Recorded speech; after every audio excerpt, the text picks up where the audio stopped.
শিবকে ভুলেও নিবেদন করবেন না এই জিনিস। শিবের আরাধনায় কুমকুম বা সিঁদুর ব্যবহার করবেন না। শিব আদি যোগী, তাই সোহাগের প্রতীক সিঁদুর নিবেদন করলে তিনি রুষ্ট হতে পারেন।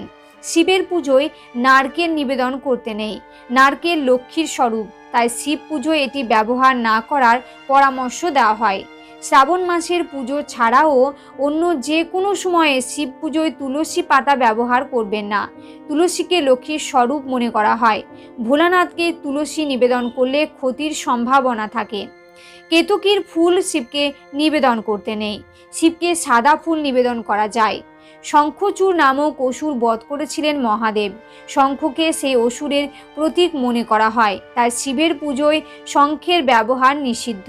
এমনকি শিবকে শঙ্খের মাধ্যমে জল নিবেদন করাও উচিত নয়। শিবকে অক্ষত এবং গোটা চাল নিবেদন করার প্রথা রয়েছে।